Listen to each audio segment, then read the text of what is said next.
Tu es un explorateur urbain. Tu trouves plus de spots pour y faire des vidéos ou même simplement prendre des photos.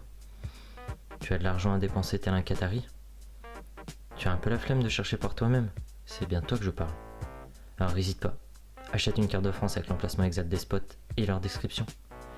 Un château, une église, un aéroport, une mine. Nous avons tout.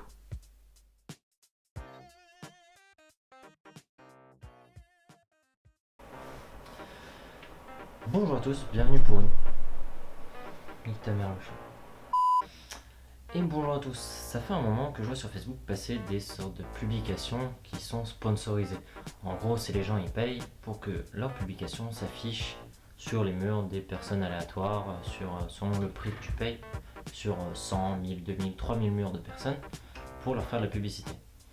Et je suis tombé il n'y a pas très longtemps sur une page Facebook qui proposait une carte avec des points dessus, un peu comme une Google Map qu'on a personnalisé, où on a mis des points dessus pour avoir des repères avec des adresses, comme quand tu es explorateur urbain, tu fais un petit point, tu dis là il y a un hôtel, pour te rappeler. Et j'ai vu cette carte, elle m'a interpellé parce que je me suis dit, peut-être qu'ils proposent des adresses, même si c'est des lieux un peu pourris. Je me suis dit, pourquoi, on va aller voir, on peut bien trouver des gens, discuter, faire des échanges, quoi que ce soit. Et je suis allé sur cette page Facebook et c'était marqué Urbex Shop. Je me dis pourquoi shop, un site d'achat, je me dis c'est bizarre. En fouillant un peu plus, ils avaient un site internet, donc urbexshop.com.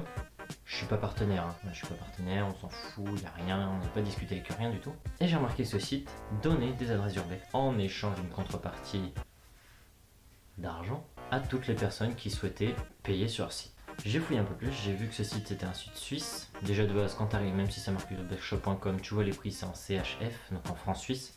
Il y a possibilité de changer, mais la base c'est quand tu arrives sur un site que c'est la première fois que tu y vas, c'est de base c'est en francs suisses. Ce qu'on trouve en fouillant un peu, donc on a les catégories. Donc tu peux avoir catégorie soit par pays, soit par lieu, donc que ce soit hôtel, immeuble, des ruines, même des lieux hantés. J'ai ri pour toi. Et on trouve dans la description le nom des lieux que tu auras après, enfin le nom des lieux qui sont appelés par les explorateurs urbains, que tu auras après quand tu auras acheté la carte, quand tu auras le petit point avec le petit nom, avec l'adresse, tout ça.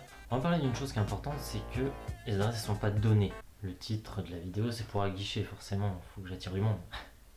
Faut des vues, il faut de l'argent.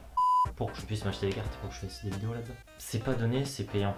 Et donc les prix ils peuvent varier du simple au quintuple. La première map que vous avez trouvée, donc celle-ci, elle est à 2€ et des poussières. Mais par contre celle-ci, qui recense carrément plus de spots, qui est toute la Belgique entière, elle est à 270€. T'as l'impression même que la Belgique elle est abandonnée. Donc peut-être que si ça vous intéresse, plus tard, le mois prochain, je ne sais pas, pour faire une suite à cette vidéo, j'achèterai une carte de ma région, donc ça s'appelle ça l'Occitanie, tous les Catalans ils vont pas être contents, ils vont frapper, tout ça, mais ils appellent ça l'Occitanie, même si pour eux c'est la Catalogne, machin. Les Pyrénées-Orientales. J'ai vu qu'elle existait, donc c'est celle-ci, mais il n'y a pas énormément de points. Et les points sont assez éloignés de chez moi, on verra bien, je vais voir ce que ça donne, si je peux faire quelques kilomètres pour aller voir en étant sûr que ça marche. Parce qu'il faut aussi savoir que quand tu achètes un truc comme ça, t'es pas sûr que l'adresse soit bonne si tu connais pas. J'ai repéré 2-3 noms dans les descriptions, Cloître des Orangers, je savais que ça existait, j'ai jamais trouvé l'adresse et je pense que si elle est marquée là-dessus, peut-être qu'elle existe vraiment, faudrait que je me renseigne. Et donc si jamais ça vous tente, j'achèterai la carte de ma région et on ira voir si ça marche vraiment pour être sûr que ça soit pas de mauvaise pub, même si moi j'adhère pas du tout à ça, acheter une carte pour au final même pas t'emmerder à chercher le lieu, alors que le but c'est de te balader, tu trouves un lieu, bam, tu prends ta caméra, tu y vas en mode freestyle, tu poses ton nom de spot et tu le publies. Et au final que l'adresse t'auras trouvé toi-même. Et c'est là la fierté, tu vois. J'aimerais revenir sur un point, par contre celui-là il est un peu plus délicat, parce que dans une partie du site, il y a un shop avec une catégorie outils.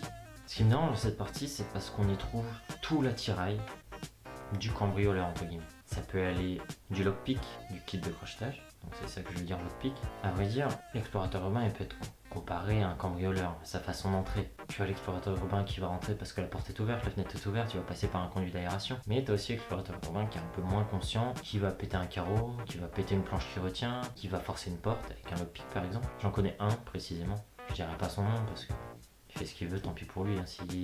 S'il aime bien ça, s'il aime bien rentrer vraiment par effraction, le mot il est clair, c'est de l'effraction. Quand tu rentres en forçant une porte, c'est que tu rentres par effraction. La dernière fois, il avait enlevé un carreau, il a juste reposé comme ça, le carreau il devait être comme ça, en train de bancal, prêt à tomber quand même.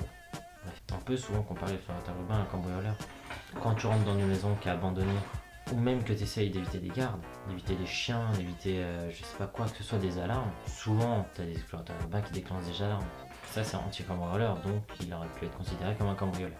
Mais souvent tu peux pas comparer un explorateur urbain à un cambrioleur. Souvent l'explorateur urbain il n'a pas ça, ni ça, même encore ça. Parce que ouais, le site il propose, encore en échange d'argent, parce que là c'est des produits, donc il les a achetés, il fait de la revente, la possibilité d'acheter des passe-partout. Un passe-partout c'est quoi? C'est une clé qui permet de rentrer dans tous les ascenseurs. Voilà. Les ascenseurs avec des clés, des lieux publics, souvent c'est des lieux publics quand même. Les maisons des particuliers, ça doit marcher très rarement.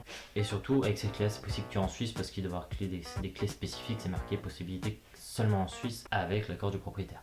Et il y a eu aussi ça, donc le dernier objet que j'ai montré, ils appellent ça une prise no power. Alors je me suis renseigné, la prise no power c'est quoi? C'est une prise que tu vas brancher simplement comme une prise de courant sur un secteur et ça fait sauter tous les plombs. Ça me rappelle un peu, vous savez, la clé USB killer là, qui se branche sur un ordi et ça fait péter l'ordi parce que ça crée une surtension et l'ordi il crame. Et ben là c'est un peu pareil, sauf que ça va pas cramer la maison, c'est normal, ça doit pas être assez puissant, mais ça permet de faire sauter les plombs, couper la lumière, éteindre les alarmes, les caméras, tout ça, donc ça fait vraiment parfait attirail du cambrioleur. Et c'est ça qui est dommage, c'est que ils vendent ça alors que forcément un explorateur urbain n'en aura pas besoin, je trouve. Ça paraît idiot que le mec il va rentrer dans une maison, mettre la prise no power pour éteindre les lumières, couper les caméras juste pour prendre des photos. C'est idiot. Il y a une phrase que j'aime bien, alors je pourrais pas vous dire de qui c'est parce que ça fait longtemps que j'ai entendu. C'est la seule trace que l'explorateur urbain, c'est la trace de ses pas. Et ça je trouve ça super important parce que la seule trace que tu vas laisser c'est en marchant. Si il y a de la poussière tu vas laisser la trace de tes pas mais t'auras rien volé, t'auras rien cassé. Tu seras reparti, t'auras fermé la porte. Et c'est ça qui est bon. C'est qu'au final personne ne saura que t'es rentré là mais toi t'as réussi à prendre des clichés qui seront pour toi ou si tu veux les partager et qui seront inédits. Personne n'aura pris les mêmes parce que personne ne sera rentré par le même endroit, positionner la caméra au même endroit. Et ça je trouve ça classe. Ah oui, et j'ai oublié de vous dire, pour la prise no power c'est marqué à utiliser avec un électricien diplômé. Ils vendent aussi ce que tu vas trouver dans tous les magasins de bricolage, des sortes de couverts. Tu sais, c'est en manche avec un diamant au bout pour couper le verre.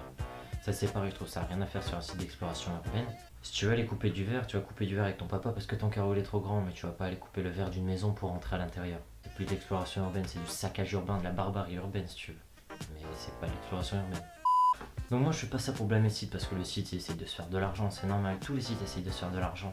Ils vendent des cartes urbex, t'as le droit, pourquoi t'aurais pas le droit d'en vendre? Au final il fait ce qu'il veut, il a trouvé des spots, il s'est renseigné, il les met sur sa carte, il les vend, il se fait du bénéfice, il devient millionnaire et il pourrait aller dans des pays étrangers, peut-être nous proposer d'autres spots quasiment inédits, on sait pas. Et donc voilà, c'était Quentin. Ne blâmez pas le site, on se verra à la prochaine vidéo sûrement pour avoir acheté une carte pour voir si c'est fiable et si ça fonctionne bien. Moi je vous dis à la prochaine, c'était Quentin, ciao.